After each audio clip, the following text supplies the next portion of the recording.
Hey guys, it's Judy from Nutrition with Judy.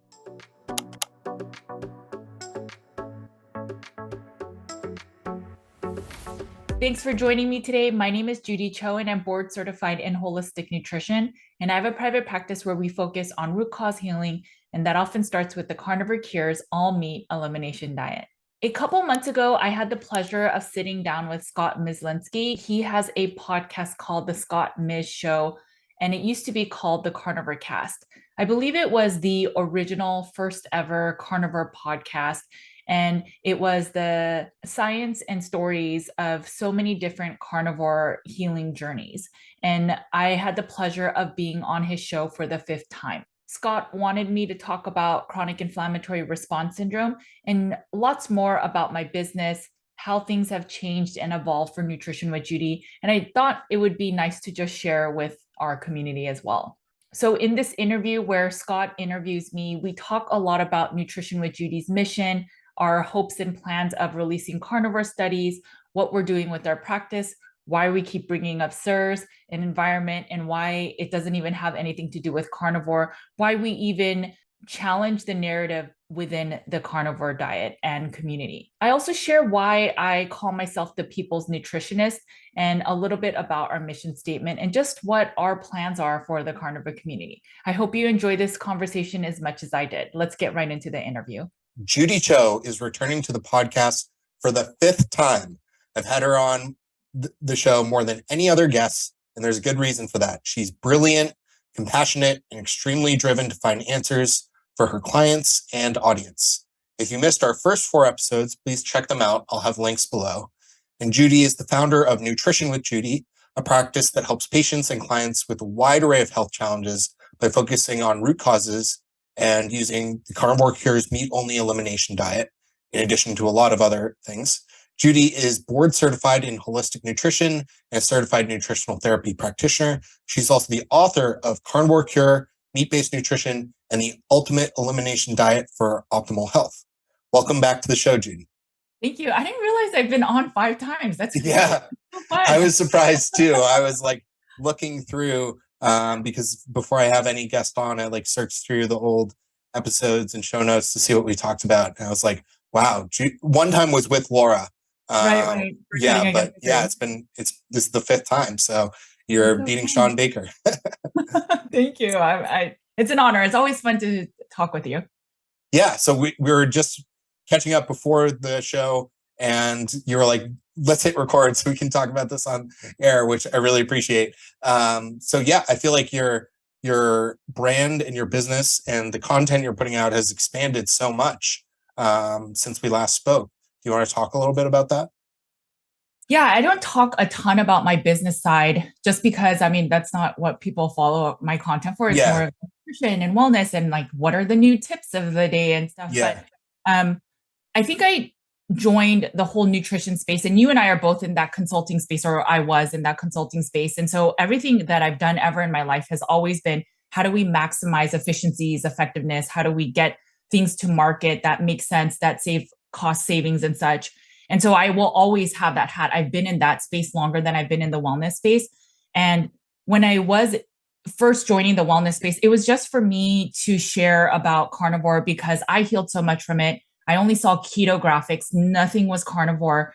And I thought, well, carnivore needs its graphics. I have a skill set in that. And I just shared because I was on disability and I needed something else to do. And it took off, and I didn't know what I was going to do with this. I just thought, if anything, I'll go back to nutritional therapy school because I have a passion for it. I want to be able to feed my kids well. And then it just became this whole business.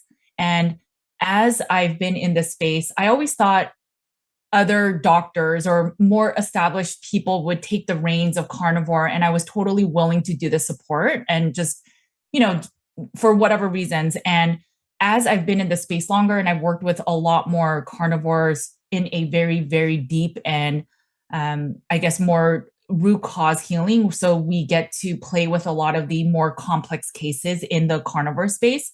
And I just realized that if I want some stuff done, like I just might have to do it myself, right? So it's that whole, the maximum efficiency. So maybe we have to just release more studies. Maybe we have to be the ones that are going to take the front of carnivore. And I never wanted to play that role, but I just felt like I had ideas and visions of where carnivore can go.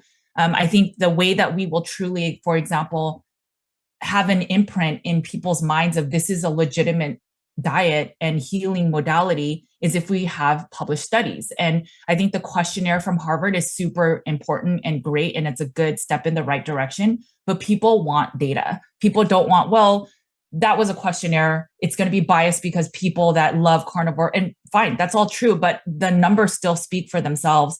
But I think if we want to show, here's a clinical study of X amount of people that were carnivore, and here's all this, the illnesses that have improved based on their diet. Those are the things that the medical practitioners will then say, maybe I can use that as an elimination tool for people that are not fully healing in my practice. And I think that's how we can truly move the needle so that this is not just a pop culture diet and elimination diet. And so my husband and I have been working on Nutrition with Judy for a while now, and we have grown our business, and our vision is really to lead this and with other people, right? So like Dr. Baker with Rivero. And it's just, I know that this is the right tool for so many people that are sick. And it doesn't mean you have to be on it forever, but figuring out that it is a modality that medical practitioners should consider is so important to me, that we are willing to work with the one-on-ones to learn where carnivore doesn't work fully and see how we can find nuances or adjacent modalities that we can then support. But then we can also publish studies based on this stuff that we're learning. And that is where now I'm like, okay, I'll put on the business hat of we need more revenue so that we can do all these things. And so we're not the cheapest, but it's because I have visions to publish studies. And I hope that by next year, we'll publish a true carnivore study based on clinical cases. That's amazing. And yeah, I think of it not as like you're trying to get more money. It's very clear, like from hearing you speak and people who know you, you're just trying to provide as much value as possible. And you can provide more value. You can have a bigger impact with these things, with having a bigger business, having a bigger impact on studies and research. That all comes together. So that's really cool. And one thing you've spoken about a lot, Judy, in your recent content and really from the beginning is root cause healing. Can you explain what root cause healing means to you and like what a practical example of that is? Yeah. So right before I say that, one thing I just want to say is at a certain point in my practice, I was telling my husband, I'm good with where we are and I now want to just kind of coast. Yeah. And he made this thing about, I know you don't really care that much about money, just because when I was a consultant, I did very well for myself, but I was in the darkest places. I was super depressed, all of those things. And I just thought, okay, I hit every materialistic thing I wanted, but why am I so unhappy? Yeah. And so I realized that money, yes, you need money. There's no question about that. And not having money, the Maslow's hierarchy of needs, you will be completely unwell and lots of things you'll feel duress and lots of other things. But once you have money, whether you have like the normal amount that you could survive off of versus like being a bazillionaire, there's not a big differentiator in terms of happiness. And I fully understand that because I went through that whole journey. So for me, it was never about money, assuming that we can, take care of our home and cost needs. But my husband made a point of, you want to do all these things and you want to sort of change the world or help people change the world. You need money to do that. And I think it's when he turned that and talks about like Bill Gates and like how people can change. I think that's when the flip switched for me, where the switch turned for me and I realized, okay, I get it now. And so if we really want to make an impact, we have to work towards getting finances and getting other things, because that's how you're going to make movements. It's not just my little itty bitty practice serving 100 carnivore clients that will move the needle for them. But if we really want to move the needle in our society, we need to do bigger things. And so if God put me up to this, like I'll do it. So anyways, so yeah, that's really well said. Totally agree. And I can absolutely relate to that coming from a consulting background too. And so that all said, root cause healing is really just not using anything as Band-Aids long-term. So it's really just getting to, why is there a hormone imbalance? Why is there a gut imbalance? Why are you not sleeping? Why do we need these band-aids, whether it's like a supplement, whether it's protocols, whether it's even the carnivore diet? Why do we need these band-aids to be our best? And then without them, we don't feel as good. And I just think that our body always has a biofeedback where it's basically sharing, this is imbalanced because something's wrong. And it is then our brain's duty to figure out, well, what is more root cause that's the issue. And so when being in the carnivore space, for me, my diet was my root cause issue, maybe with some gut imbalances, maybe with some therapy and stuff that I needed. But when I started in practice using carnivore and the all meat elimination diet, I saw there was a subset that wasn't fully healing. And that's when I realized for those people, carnivore is more of a band-aid, because when they're on it and super strict or super perfect, they feel better a little bit, but not enough. And so that's when we would dig more and consider, maybe it's environment, maybe it's your lifestyle stressors, maybe it's trauma from your past. And root cause is truly just figuring out for your individual case, what is wrong that's causing you to not be like the average person that can eat McDonald's and Pizza Hut and be kind of relatively healthy. Yeah, I think that's such an awesome approach, and something that's not talked about enough in this community. It's like kind of like, carnivore will cure all, or if you're not getting results, you must be doing something wrong with the diet. But I think carnivore is a huge stepping stone for a lot of people. It can make a massive difference, but it doesn't get everyone all the way there. Right. And so being able to cover some of these other things is really important. And one thing you've talked about a lot recently on your channel, and it seems like you faced pushback for it, and I'd love to ask you why, is chronic inflammation and CIRS. Can you talk about first what it is, if any of the listeners aren't familiar, why you've decided to focus on it, and we can go from there. Yeah. So I think from the very beginning of being in practice and not just being on social media. So social media is where I got started, but our fundamental, what we spend most of our day on, is our clinical practice. So we share on social media what we learn in our practice. And so I think that's where, even when I wrote my book, it was just carnivore harder, right? Yes, use some supplements, get some gut healing, do these things, but carnivore should fix everything. And the thing is, it won't, not with everyone. And I really wish that was true. But when we have a subset of our community that does not heal enough through clinical practice and working with these people day in and day out, and they challenge that thought, then we can no longer stay dogmatically and say carnivore fixes everything, because it doesn't. And I can challenge anyone that says, no, you're wrong. It'll fix Lyme. It'll fix this. It'll fix that. And it's like, we have data that it doesn't. So, and it's not that our patients or our clients are not carnivoring harder or they're lying to us. It's, they have other illnesses and infections, and you cannot fix an infection with a diet. You can't. You can help calm your immune system a little bit with gut function, right? And with all the less noise of all the toxic processed foods and ultra processed foods, but you cannot fix something sometimes with just meat alone. And that's just a lot of I try to challenge a lot of the status quo, because I know it hurts my patients and our clients.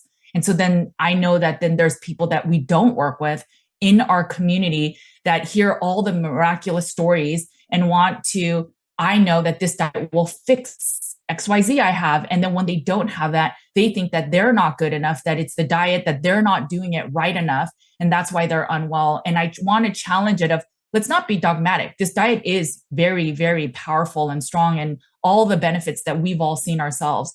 But sometimes we also need other modalities, and we should be open and okay to that, rather than saying, no, you need a carnivore harder. You need to remove the seasonings. You need to remove the sweeteners. You need to remove the coffee. It's not just that we're drinking a cup of coffee that we're still sick. Like, just if we take a second away and just logically think about that, it doesn't make sense. The average person drinks coffee and they're decently okay. So do you really think that your chronic illness is not removed because of coffee alone? And so that's where I challenge. We again shared things that are nuanced in our practice, and I'll get flack for it, right? So when I shared about liver and vitamin A, that was because of people in my practice and doing hair mineral tests and seeing excess copper. And so this was another one. We had a few people that did mold testing through urinary mycotoxin test, and it's not the best test to use, but that's what got me into this rabbit hole of mold. And what CIRS is, it's chronic inflammatory response syndrome. And just the super basic version of it is that it's your immune system has gone awry. So your immune system is trying to release messengers through cytokines to let the body know, hey, you need to remove toxins from your body. But there's a subset, it's like 24%. I challenge and wonder if it's even more of the population than that is actually suffering with this chronic inflammatory response syndrome. So when they are exposed to mold, when they're exposed to like Lyme and they go through treatment, maybe they can't detox the die off. And so there's just a subset of the community that will get sick. There's like a certain trigger in their life, or maybe it's that they were always kind of ill when they're younger and then something blew up. Maybe they got COVID and they are sicker than ever. And now it just doesn't shut off. And maybe carnivore doesn't work as good as before. I'll hear people say, I cheated during Christmas and now carnivore doesn't work as well. And it's just like, or there's something more underlying and now your immune system can't hang with it as it did with carnivore. So I think that's when you should dig deeper. And we're finding that a subset of the carnivore community, you're unwell enough that you're willing to go meat only. And once you go meat only, there's a lot of people that will feel so much better. But for some people, they'll hit a wall and some people will just never get better. And obviously you have to be honest with yourself. Are you doing the diet strictly enough or well enough? But beyond that, after 3-6 months, if you're not moving the needle enough, I would consider your environment. And that's what CIRS is. It's basically chronic inflammation that stems from water damaged buildings. So if you think about it, I like to give the example of a fish in a fish tank. So if you're a fish, you eat the best foods. Yes, you will strengthen your fishiness, right? But if your water in that tank is bad, you will only be as healthy as that water in that tank. And I think that since COVID, since being in our homes, since being in our place long, and we're indoors so much more, I wonder how much of our illness is also the environment, and we're making our bodies stronger, but we're breathing in nonstop, whether it's VOCs, whether it's the water damage, the bacteria, the mycotoxins, the mold spores that are in the air, and we're breathing that in. I mean, we get COVID from breathing in, right? So what if there's bacteria and not so healthy stuff in your homes because we had water damage that was growing, and these are all living organisms. And then it makes us sick and we just think, oh, it's the food that we're eating, the food. And at a certain point, if we're honest with ourselves and our diet is relatively clean, maybe it's actually the environment that we should also be looking into. Yeah, absolutely. I've certainly found that myself and with people I've worked with. And you mentioned the urine test for mycotoxins from mold. What are some of the other ways you like to test with your clients for chronic inflammation? Yeah, so the urine test is not ideal. And the basic reason is, so we will still occasionally use it as just a additional test to measure, but it's not ideal because we release mycotoxins. Say that we ate grains and the grains had some level of mycotoxins.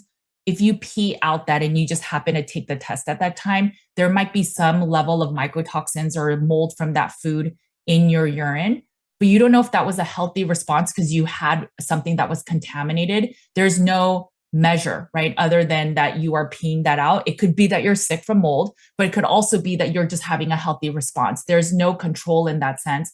And you don't know what you were like a week ago or a month later. So that's where that, and it's also not just evidence-based. The chronic inflammatory response syndrome that Dr. Shoemaker has researched and published is more based on blood work. So the first way to really test if you're suffering from this is if you have the symptomology. There's 13 symptom clusters. I'll give you the link if you want to put in the show notes, but there's a simple vision test you do. And it's, I think it's like $15. You just test, you could test on your computer. And if you're not able to see these squiggly lines, that can be an indicator you failed your vision test. And then there's symptom clusters. Like, do you fit into 8 of the symptom clusters that are present? And so if you failed the vision and you fit into the symptom clusters, the next step is to do blood work. The blood work is not cheap. Each marker generally costs about $100. So you can always do a subset of it. But if you, one, have the genetic markers, so if you fall into that 24% of the population, there's a high chance you're suffering from this illness. And then there are cytokine or inflammatory markers we test for. So as much as people say this is not a real disease or mold is everywhere, explain to me why your TGF beta 1, which is a cytokine, why your MMP9 is high, or your there's an interesting one is your ADH marker, which is your antidiuretic hormone. That marker, when it's low, causes the inability for your kidneys to retain water. So you're always thirsty. You're peeing it out though constantly because your ADH is not high enough. And so I wonder with carnivores that say I can never balance my minerals, is it that you're not eating carbs, so you're retaining less water already as it is?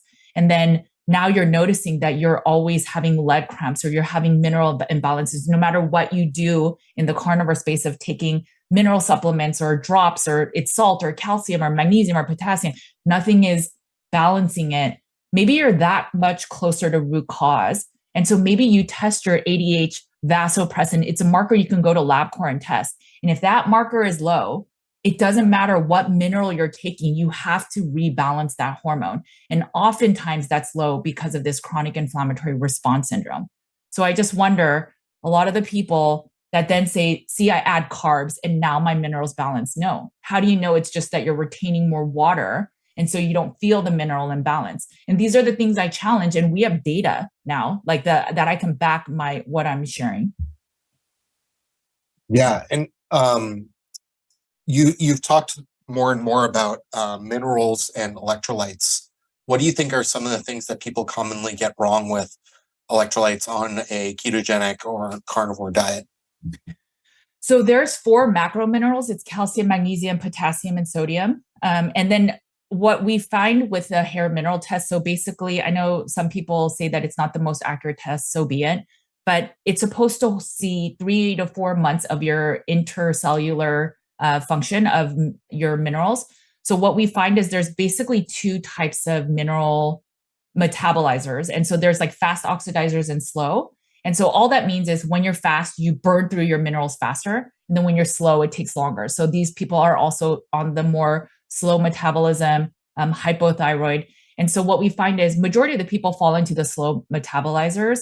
And those people probably need a little bit more salt and they need a little bit more of the minerals. Whereas the fast metabolizers, what we found, I know it sounds logically, it doesn't make sense. Like as a fast metabolizer, you would think that you would go through salt faster, but we find for some reason that the fast metabolizers actually need less salt. So I wonder, again, it's that nuance of, I wonder if that's why carnivores split with salt, right? Some people say, I do so well with salt, or I need extra salt. And then there's some people that say, oh, I do better with less salt. I wonder if it's just the metabolism that's different. And so both can be hold true. Yeah, sorry to interrupt. I was just going to say, fine. If you look at research, there's a lot of research on caffeine metabolism. And a lot of the research, when I was looking at it, because I was trying to understand like how does this affect how long caffeine can stay in your system. And I was frustrated because I was just finding all this research showing like based on your caffeine metabolism, how much do people drink? And it was interesting. It was the same thing. People with a fast caffeine metabolism often prefer and need less caffeine because they feel the effect so quickly and so strongly. So yeah, it's kind of counterintuitive. You might think that people with a fast metabolism would need more because it's getting processed, but actually they end up needing less. So it's interesting that it's similar with salt. Right. So it just depends. And that's why I always say, like, more than what you see online, more than what some big advocate or MD or practitioner or even myself or yourself say, try it yourself, dabble, do a food and mood journal and figure out what makes sense for you. And then at a certain point, if you know in honest, earnest self that carnivore is not working enough, where the diet, you can't get a more perfect diet than carnivore in terms of elimination, right? So if carnivore is not moving the needle enough, you're eating sufficiently, you're eating sufficient fat, you're eating maybe multiple times a day, so you're not just stuck on OMAD. But beyond that, if it's not moving the needle enough, where your sleep, your hormones are not rebalancing, and you've given a good earnest try, I think you should look deeper. And I think it's a mistake when we say, no, no, no, this is a diet. And it's like, what if your fish tank is dirty? And that's the part that our community needs to really challenge. And I know that we really want Carnivore to fix everything. And it does help a lot. But I think it's a big, major milestone. And if not the only milestone for many people. But beyond that, you have to wonder, I mean, if our environment is dirty, then we're just going to be only as good as the environment plus our diet. Yeah. And what are some of the ways in which the first steps you take with clients or patients to correct for environment or try to lower chronic inflammation, assuming they're already using a well-formulated carnivore diet? Yeah, so the first step of the Dr. Shoemaker's or the CIRS protocol, the Shoemaker protocol, is that you clean your environment. That is very expensive and tricky. So if you can't fix where you're staying, maybe you make a room very clean. So you make sure that there's no evidence of water damage ever in that place. You don't have like an old AC or HVAC unit that's blowing in moldy spores. That's a very common issue that people will change their HVACs or change their filters, but never look inside the unit to see, is there actually mold growth? And then it's just blowing that mold into your homes all the time. And then get an air filter, a quality air filter or purifier that will provide clean air in that room. And so you create like a safe haven if you can't fix your home, and then you can start healing there. And then you have to work with a practitioner to go through the whole Shoemaker protocol, just because there are binders and other peptides that are prescription grade. So that's that nuance. Not all the general supplement binders will work. And we have seen that again with the data of the blood work we pull from people. We've seen people on glutathione, activated charcoal, bentonite clays, silica, a lot of these binders that can help a little bit, and they'll make you feel a little bit better because maybe you're pulling heavy metals, maybe you're pulling other toxins in your system, but it will not get to that root cause of chronic inflammation. And I know some of our community will say, well, I don't have chronic inflammation. I test my insulin, I tested my CRP, and all of those are low. But that's only one side of the inflammatory or our immune system. There's a whole immune system that we don't test for often. Sometimes rheumatologists will test, for example, your TGF beta 1. That's in another immune marker. So there are other inflammatory markers that you can test. It's on my website that you can ask your doctor and they might ask you, why do you want to test this? And just say, I have inflammation and I just want to see if these cytokines are elevated. And if they are, it's likely that you're suffering from an environmental illness or an infection. Like Lyme can also increase those markers too. And it's not, even if you're on a well-formulated carnivore ketogenic diet. Yeah, I think that mold and water damage is so underappreciated and also can be so devastating to people for such a long time, because people don't often think of it, or it's not talked about a lot. And so it's something that's often takes a long time to understand the root cause. And those people are very lucky to find someone like you. But a lot of times they're not, which is very unfortunate. Yeah, I mean, we think about asbestos and DDT in our lawns, and we think about glyphosate, right? These are all sprays that when you inhale it, it's even worse. Inhaling is probably the worst than other mechanisms, like compared to digestion, because hopefully your digestive tract will kill a lot of the pathogens. So if you think about that, then what about mold or other things that are in our homes? I mean, some people are sensitive to new paint smells, and it's because maybe you're not detoxing as well. Your liver and kidney functions need more support. And I just think at a certain point, our community is doing a disservice when we say it's just the diet, carnivore harder, do this harder. And it doesn't even have to be carnivore. It could be keto. It could be paleo. It is not always just the diet. If your environment, even if it's the school or the office building you're living in or breathing in for 8 hours a day, if it is not a clean building. I mean, we think about toxic fumes, right? Of like when we're building things or making things and we say, oh, those are so toxic. Your natural environment can be breeding toxic things. And it's not to fear monger, but it's just if you're not well enough, like it's true, you cannot get rid of all molds. but it's kind of like that carb tolerance that we talk about a lot in our community. So some people will add in carbs. So then the question is, well, how many carbs can I add in? And it's just whatever amount of grams of carbs you can tolerate that will still keep your blood sugar balanced, right? And so that would be that carb tolerance. So I think it's the same thing for mold. With mold, it's very much, it's not about removing all mold, because you're right, it's impossible to remove all mold, but it's what level of mold tolerance can you tolerate? And for some people that have been chronically ill, their place has to be pretty spick and span. I think for me, for example, I can have a little bit more and be more tolerant. And it's just finding that tolerance for your individual needs. Yeah. And why do you think it seems like, I haven't actually read or seen any of this, but you put out a video recently, like kind of explaining to your audience why you're focusing more on chronic inflammation and how it's not a departure from your core message and the core of Nutrition with Judy. Why did you feel the need to put that out? And have you faced like pushback about talking about CIRS? And if so, why do you think that is? I feel like I've always put out a little bit controversial information just because, it's again, I'll share what's in my practice, and it's like the golden nuggets. Those are the golden nuggets, right? You work with certain people that totally challenge the narrative that's out there. And so I think I've always had a little bit of that nuance. Either it's too complex information that I'm sharing or too nuanced. Just tell me what meat to eat and fix me, right? But that's normally not what we see in our practice. And then with CIRS, I shared so what happened was I had somebody on that was a former carnivore that then turned repeat, and then now is just like, oh my gosh, it's been the environment this whole time, right? Not the carnivore was the issue.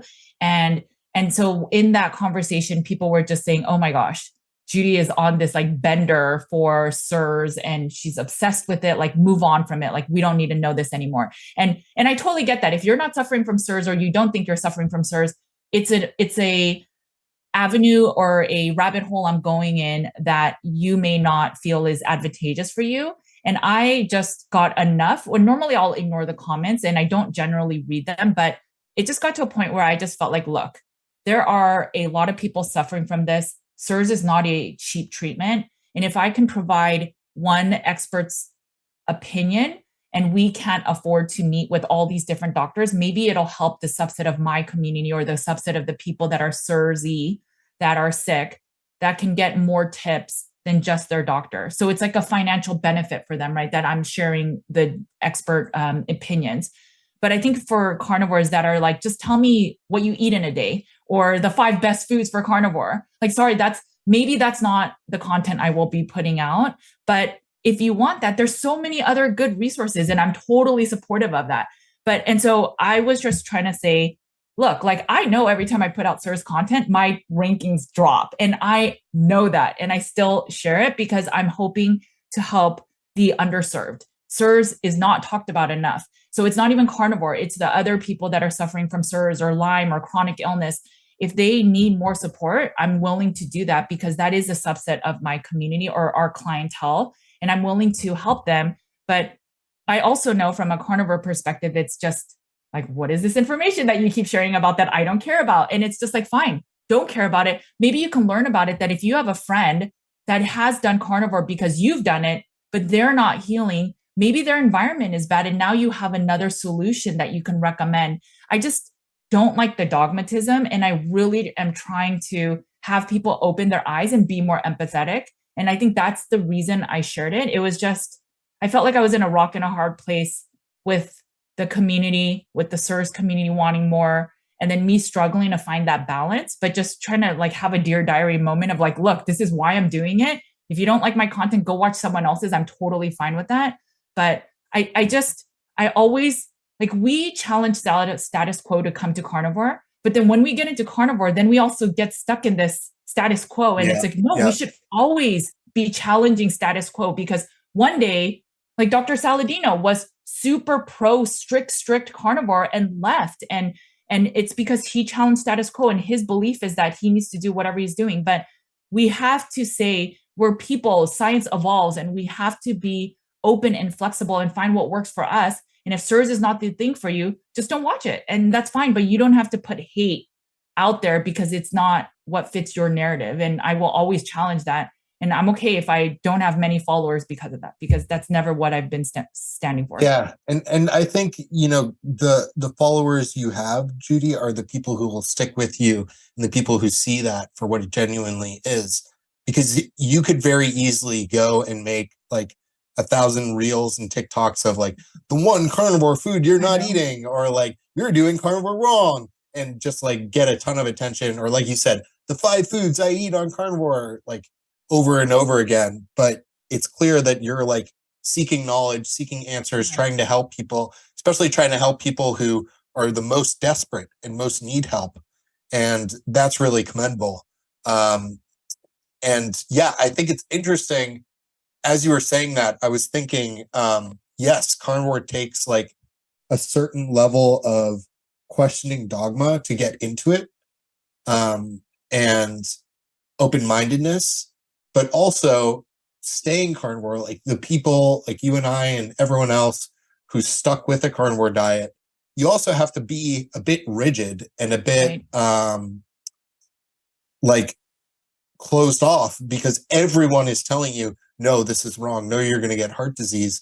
And so to a certain extent, you have to be like very dedicated and like just focused on like doing you and doing the carnivore diet and sticking with it for a long period of time.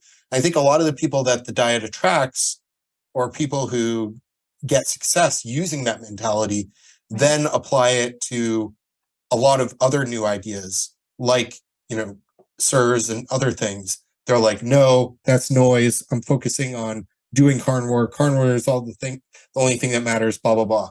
And so, yeah, it's really interesting, like the mentalities behind some of these things. Because I agree, it can be tricky, and it's hard to like be intellectually honest with yourself and stay open-minded at the right times. Yeah, I think it's not an accident that a lot of carnivores were plant-based before, or vegan or vegetarian, right? It takes certain personalities. Yeah. And so all I am saying is, yes, the diet is right. But but never stop learning. Like that's my thing is, I wanted it to be perfect. I wrote Carnivore Cure. I'm done. I'm just going to rinse and repeat. But when you have people that you work individually with, and they put their hard-earned money and it's not working enough, and then we use supplements or protocols and that's not working enough, then it's like, I refuse to go, well, I'm sorry, we just don't know how to fix you. It's like, well, let's go deeper. Let's dig deeper. Let's find other things. And it was through research that I found CIRS. There was no one that came to me with it. All the mold protocols of herbals and tinctures and this and that, I tried all of those, and my clients weren't moving the needle with their mold illness through those urine tests. And it wasn't until I found CIRS and did blood work, and these people trusted me, that it's like, hey, I know this is kind of crazy. We're going out on a limb. I knew about CIRS years ago, and it was, we just privately in our clinic were testing people and then seeing healing. And that's when I went public with it. And it was like, I'll never just share like, hey guys, I think this is a new magic pill, right? Like I won't share that until we've used it and tried it a little bit, and then share it, because I know that people are trusting us with their content, and it's people's hard-earned money. So I don't want to mess with people in that way unless we have data or proof that it actually works. And for some people, they can't get into a clean building, so it gets really tricky and nuanced, or they might have other co-infections like Lyme. And when you have an infection, you have to also treat that. So one really fascinating rabbit hole I've been getting into recently is with CIRS. What happens is, just like with carnivore, it reduces your total inflammation in the body and your immune system starts functioning better. And people might start saying, I feel worse now on carnivore. And it might just be that your immune system is not in disarray anymore. And so it's getting rebalanced. And then all of a sudden the immune system is like, oh my gosh, there's a parasite in my body, or there's a bacteria, or there's something. And it finally is able to identify it because there's less noise. And so it might be showing you illness, because maybe if you do another stool test or some other blood work, it'll show that you do have an infection, but it's been dormant because your immune system's been so in disarray, if that makes sense. So once you do a carnivore diet, it starts showing you, or if you lose weight, right? So your fat stores a lot of toxins. So when you start reducing your weight and reducing fat cells, you might start releasing toxins that your body's like, cool, I can now remove it in my liver. And you might feel unwell, and people just think it's the diet, but there's always more than just the diet. And so what we find with then in that same thought in CIRS, sometimes a Lyme or Lyme co-infection went dormant. And then once you start balancing your immune system with CIRS, like removing the mold and removing all the cytokines, your Lyme infection will come back because your immune system finally notices it again, or it's in less dormancy. And so if you do another Lyme test at that time, it may show positive. And then you just need to do a Lyme protocol to remove that infection. So I just think healing is a multifactorial, and I know it gets complicated and people want easy, but when you're really chronically ill, these are answers that people have been literally dying to look for. Yeah. And another thing I wanted to ask you about, Judy, is in your bio, it says people's nutritionist. And you talk a lot about, you put out a ton of free content, like so much. And, even your book is very cheap and immense amount of knowledge and resources in there for people. Can you talk about like your passion for making this more accessible to people? Because sometimes what I find is, people will reach out to me with a very obscure health issue, and they'll say, who should I talk to? And I'll recommend doctors in this space, and they'll say, I can't afford $1,000, $2,000 consultation fees, and I really want to help them. So can you talk about like ways that folks who aren't as financially well off and are really struggling can find answers as well? Yeah. So the reason why, one, the people's nutritionist sounded catchy, but what I try to do for our community of people that really know me is that I try to advocate for people, even though they don't see that I'm advocating for them, right? So even this mold illness, I just had somebody on that shared about why we think mold is not that harmful. And it's actually this really big conspiracy that's going on where workman's comp and insurance agencies don't want to pay out and acknowledge that they were sick because of them. So if they say mold is not that harmful, then they don't have to pay out as much. So it's like same thing with food and pharma. And I just think if we are aware of there's other evils in the space or money, it's all about money, then we can bring more healing. And so even if people are like, oh, Judy talks about liver being bad or vitamin A, and that doesn't affect me, and it probably doesn't affect everybody, but doing that for the community, even if I get shot at for it, that's where I felt like I am doing it for the people. It's truly like, it would be easier, like you said, if I just shared 5 carnivore things, like 3 things to have better sleep. Like those are way easier, but I choose to talk about the fringes or the nuances because I really ultimately want to make carnivore a more accessible diet that can really help more people. But so working with us one-on-one isn't the cheapest. We're not as expensive as $1,000, but that's why we try to marry that with doing the Carnivore Summit for free, right? If you had time, you could have watched all those resources for free. I have worked with the publisher and we're releasing a beginner's carnivore book.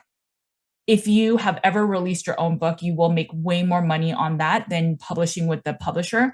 I solely did it so that people can have more accessibility to our content. And I was hoping they could distribute it wider and that they can cut breaks on printing compared to what we can do as a small shop. So I did that again for the people. And so I try to do these little things. And so my hope is that people can try carnivore relatively cheap, whether they do like those 30-day challenges, whether they get a book and they try to work on it on their own. Our food and mood journal, our carnivore cures elimination diet, we have resources, all of it's free. So if people can do that, and then when it doesn't work, they can maybe then spend the money on like maybe groups, and maybe we're going to come out with the beginners group. It'll probably be like $100 a month where it's not enough that you need to work with us yet, but maybe you get our recommendations, right? Like more than just our YouTube videos. And we're trying to make it as accessible. But my bigger hope is, again, working with just our carnivore community won't be enough. We need medical practitioners to learn about carnivore. And so that's where I think if we get studies out, and if the studies help doctors and then they figure out in their own arsenal of toolbox, oh, maybe they need to use hydrochloric acid or something, and that will get covered by insurance. That's the way to make this cheap and accessible and for the community. And so I get kind of emotional about it, but I really think that we can pave the way to get people to heal with carnivore, get it validated so that people aren't pressured by their doctors to get on statins. And hopefully this can be a lot more affordable. And just because someone's expensive or has a lot of followers in the wellness space does not mean that they have all the right answers. And that is something I've learned through the CIRS community, through the carnivore community. It's just, there has to be a heart for wanting to help people get to root cause. We will not always find the answer, but at least if you're a step closer, I call that a win. Yeah, that's fantastic. And I think that's a great message to end on, Judy. Where can folks find more about you, follow along, work with you if they want to, or find some of these excellent resources you put out? Yeah, so anything Nutrition with Judy, we're on Twitter, all the major social media platforms. I'm probably most active on Instagram and YouTube. And then our website is where you can work with us, nutritionwithjudy.com. My book is Carnivore Cure. That's carnivorecure.com. We have a food elimination database called Nutriment. It's part of Carnivore Cure. And then we're releasing a beginner's guide to carnivore. So it's a more easily accessible, there's a lot more tactical things that you can do through that beginner's guide. And that book is releasing. They said that it may actually release in November, but it's supposed to release January of 2024. Excellent. Well, I'll have links to all of that in the show notes. And thank you so much for your time today, Judy. It's a pleasure to speak with you and really, really appreciate it. Always good chatting with you. Okay, guys, I hope you enjoyed this interview. I hope this interview gives you a little bit of perspective of what it takes to really make big movements and change, and how it can just start with one person. Your story and your share of carnivore healing you can then help your fellow neighbor, your family member, your loved one, especially when they hit rock bottom. It's always about planting a seed and then possibly letting that flourish into somebody willing to try a diet that may save their life. That's what happened to me. That's what I started doing online, and it has flourished into this company that I really hope to evoke a lot more change. At Nutrition with Judy, we will always advocate for the people, for the community, for things that may even be controversial or not status quo within even our community, especially when we see our practice and we see patients and clients that challenge that status quo. We will never stop learning. And we will always seek to find answers until every single person, every single leaf is turned, until we have the answers for, or hope to have all the answers for, all the people that are chronically ill or that are just desiring to have better health. Okay, guys, make sure to eat a lot of meat. Take care of your bodies because it is the only place you have to live. I will talk to you later. Bye, guys.